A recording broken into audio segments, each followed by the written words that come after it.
कभी सोचा है कि दुनिया में अचानक इतने सारे युद्ध क्यों हो रहे हैं? आज हम इसी सवाल की गहराई में उतरेंगे। देखिए, इस विश्लेषण के मुताबिक हमारी दुनिया एक बहुत ही नाजुक मोड़ पर खड़ी है। तो इस विश्लेषण की शुरुआत ही एक बहुत सीधी और गंभीर चेतावनी से होती है कि ये जंग यहीं नहीं रुकेगी। मतलब जो लड़ाइयां हम आज देख रहे हैं ना, हो सकता है ये तो सिर्फ एक शुरुआत हो। तो फिर सवाल ये उठता है कि आखिर इस हाल के लिए कौन जिम्मेदार है? और ये विश्लेषण सबसे पहले उंगली उठाता है दुनिया की सबसे बड़ी ताकत अमेरिका की तरफ। यहां अमेरिकी विदेश नीति में एक बड़ा विरोधाभास दिखता है। मतलब एक तरफ तो नेता शांति की बात करते हैं, जैसे पूर्व राष्ट्रपति ट्रंप ने कहा था कि वो युद्ध से दूर रहेंगे, लेकिन दूसरी तरफ जमीनी हकीकत यह है कि अमेरिका के कदम संघर्षों को और भड़काते हुए ही नजर आते हैं। तो सवाल है, अमेरिका ऐसा करता कैसे है? इस विश्लेषण के हिसाब से ना, अमेरिका की रणनीति के 4 मेन हिस्से हैं। पहला, या तो वो सीधे अपनी सेना भेजता है या फिर स्थानीय लड़ाकों, जिन्हें प्रॉक्सी भी कहते हैं, उनका सपोर्ट करता है। दूसरा, वो बड़े पैमाने पर हथियार सप्लाई करता है। तीसरा, आर्थिक प्रतिबंध लगाता है। और चौथा, छोटे-मोटे झगड़ों का इस्तेमाल अपने बड़े जियोपॉलिटिकल फायदे के लिए करता है। और इसका सबसे बड़ा उदाहरण यूक्रेन। विश्लेषण साफ कहता है कि अमेरिका और नेटो के हथियारों और सपोर्ट ने इस युद्ध को खत्म करने के बजाय इसे और ज्यादा लंबा और खूनी बना दिया है। लेकिन देखिए, इस खेल में सिर्फ अमेरिका ही नहीं है। चलिए अब जरा देखते हैं कि चीन, रूस और ईरान जैसी दूसरी बड़ी ताकतें इस शतरंज की बिसात पर अपनी कौन सी चालें चल रही हैं।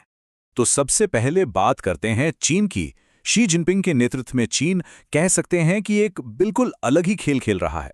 उसका फोकस आज की छोटी-मोटी लड़ाइयों पर नहीं, बल्कि आने वाले दशकों पर है। चीन की स्ट्रैटेजी है बिना गोली चलाए दुनिया पर अपना दबदबा बनाना। वो सीधे युद्ध से बचता है और अपनी इकोनॉमिक और टेक्नोलॉजिकल ताकत का इस्तेमाल करता है। इसका सबसे बड़ा एग्जाम्पल है बेल्ट एंड रोड इनिशिएटिव। इसके जरिए वो क्या कर रहा है? सड़कों और बंदरगाहों का एक ग्लोबल नेटवर्क बना रहा है और एशिया अफ्रीका में भारी भरकम निवेश कर रहा है। अच्छा, अब आते हैं रूस पर। व्लादिमीर पुतिन के नेतृत्व में रूस का रास्ता बिल्कुल अलग है। वो सीधा टकराव का रास्ता अपना रहा है।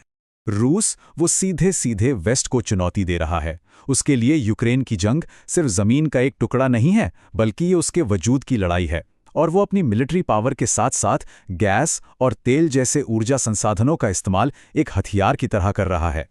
और फिर है ईरान।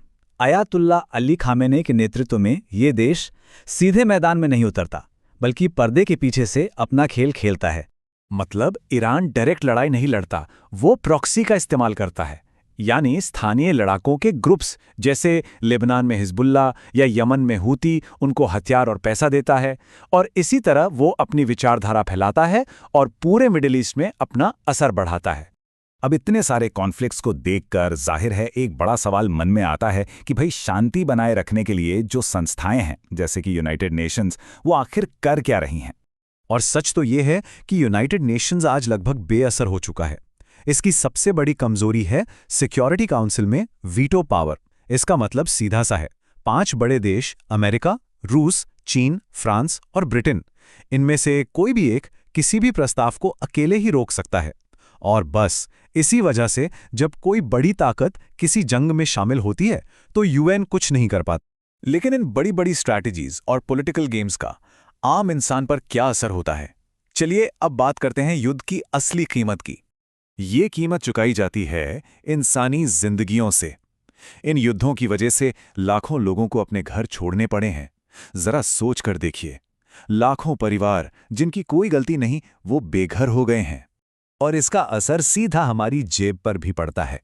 देखिए, जब दुनिया में इतनी उथल पुथल होती है तो हर चीज महंगी हो जाती है।